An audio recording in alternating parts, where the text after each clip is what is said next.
Welcome back to Fridays with the Founder. I am marketing specialist here at Adapt, Megan Cassidy, and today I am not joined by our Adapt founder, Brian Cassidy. Today's episode is going to look a little different. We are finishing up filming season 1, and we want to get your feedback. We've had a lot of great feedback on these episodes, but we also want to hear what you want us to fix. Maybe the sound isn't great all the time or the visuals. We want to know what you want to see different for season 2.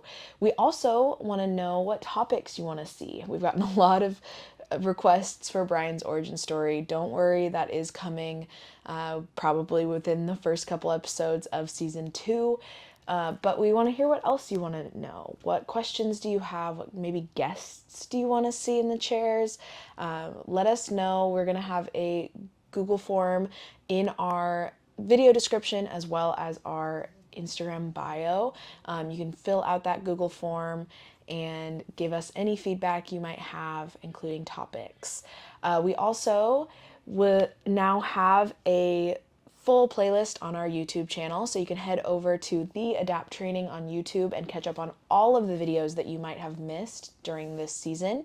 We've got about 10 videos on there, so any videos you may want to revisit or share with friends and family, you can find those all on that YouTube channel and share easily there as well. Finally, we are going to finish this episode out by showing one of our original episodes. So we're going to jump back to the very beginning of these filming days and show what is Adapt once again. So stay tuned if you haven't seen the video or you want to revisit it. We're going to play that right after I get off the screen. But thank you guys so much for an amazing season 1 and for all the amazing feedback we've been receiving, and we can't wait to bring you a new and improved season 2. Thanks and have a great day. Bye-bye. Hi everybody, and welcome back to Founder Fridays. I'm Megan Cassidy, marketing specialist here at Adapt, and today we're once again here with our founder, Brian Cassidy. Hi, Megan. Hi, Dad. Today we're answering one of the most difficult questions you can possibly ask. Well, unless you're talking to Brian. What is Adapt? What do you think Adapt is, Megan? What are the questions that people ask us? Well, you get a lot of things. Is it like yoga? Is it stretching? You know, there's a bunch of different. Is it CrossFit? Like what? But really, just is it a series of weird exercises with animal names? It really depends on what your experience is with us. But the bottom line, it's very, very simple. It's a training system. It's a system that I've designed, ready for it. It's really complicated, to improve your body's ability to move. That's it. That's all it is. Whether it's applying to physical therapy, whether it's applying to athletic training, every aspect of what we do is geared around improving the body's ability to move, and not just flexibility, not just strength. We call it integrity of movement. So is your body moving correctly? And I don't mean correctly like your grandma telling you to sit up tall. I'm talking about, are the joints moving like they're designed to move?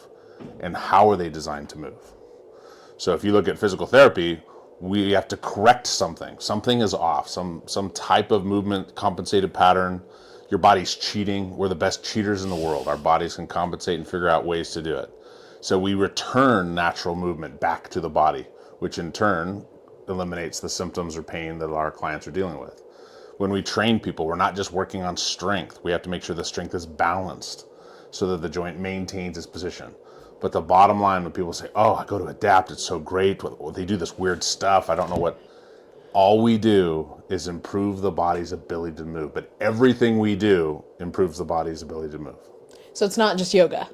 No, but we use yoga moves. There's stretches that yoga uses. There's the CrossFit mindset of some of our training that does supersetting and working on strength and balances.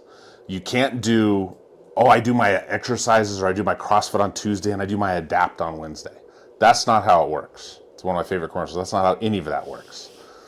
If you're training the Adapt way, everything you do is improving the body's ability to move. If you're a cyclist and you like to be on a bike for hours at a time, there's benefits to that physically, but there's also a lot of diminishment in terms of your range of motion. Certain muscles get stronger than others. So you have to do other exercises to maintain the balance to get movement. So that's what Adapt is. You apply Adapt to your training and how you sequence exercises, on how you organize your day, on how you organize your week. Are you getting enough? Our physical therapy, our therapy program returns the body's ability to move. Our classes reinforces the body's ability to move. Our small group training improves some aspect of movement, whether your physical goals are. But it all falls under the same umbrella. We all follow the same rules and laws. As people know, if you don't follow those rules and laws, you won't be around for very long. But that's where my background and what happened to me. And I've been studying biomechanics for 30 plus years. So, but it all comes down, everyone wants to overcomplicate it. We understand how the body moves, intended to move correctly, and we can return the body back to that movement patterns. So if I wanted to say I was doing CrossFit, can I also do Adapt, or should I also do Adapt, or? Absolutely. And what the problem is, that's like saying the cyclists, should they stop cycling because being on a bike only works certain muscle groups, only works certain range of motion? No, to me, CrossFit is a great event. It's a sport. It does phenomenal things for the body. People love the training environment. But if you come to Adapt and you get tested, we do AVT, Adapt Vulnerability Testing. We're going to see if your body is cheating. What do you need to do to counter that? What activities do you do, whether it's CrossFit or any other activity? Are you getting enough movement, of the right kind of movement, to keep your body sound and moving correctly so that your knees don't deteriorate? You don't have pain in your ankles. You don't have to wear specialized shoes. And we're going to cover all those myths and fads that are out there that people think, oh, this fixes that and this fixes. Can your body move correctly as it's intended, as the engineer originally designed it? So all of our aspects of what we do in this building is intended to improve your body's ability to move. When your body can move correctly, all your systems work more proficiently. Okay, last question. All right. Yeah, right. We got this board out in the gym, this 12 visits board. Why is 12 visits or 2 times a week or whatever, why is that the ideal time that you come into the gym? Well, everyone knows if you don't move it, you'll lose it. Okay, so if we sit for long periods of time and we don't move, our muscles will atrophy. And as certain muscles atrophy and we go to try to move again, it's like being in a car ride for like 4 hours. When you first go to move, it feels very awkward. How many steps does it take for your body to start moving correctly after that car? Well, as we get older, it takes more steps. Or if we've had injuries, we'll lose the ability. So there's 3 principles, and we're going to cover the principles of that, but one of them is called stimulus dependent. You have to move correctly. You have to reinforce. Every muscle in your body has to move a minimum amount of time to keep it moving correctly. So whether you're coming to our classes, seeing a therapist, going to a one-on-one, coming to one class isn't enough movement to keep your body moving correctly and countering all the other things you do during the week. So 3 times a week's a minimum, and it's 3 times a week of our classes, which are very specific, designed to hit every angle of how the body moves, every muscle in the body, every load-bearing angle. We spend hours and hours and hours designing those classes to make sure that your body's getting every type of movement that it can possibly get. So 3 times a week, moving correctly is the minimum, and even then, I'm the one that says that's probably still not enough. But I'm tired of arguing with everyone else in the building to try to get people to do it even more. But that's why we have that board, and that's why we set that number. Awesome. Well, thanks again for talking to us. And even if you ask any of us that question, we can probably answer it unless he's in the room, and then things get a little bit more difficult. Well, thank you guys for coming to Founders with the Fridays. Reminder, if you have any questions that you want us to ask, please email the email in the description, and we will talk to you next week. Have a great day. Bye-bye.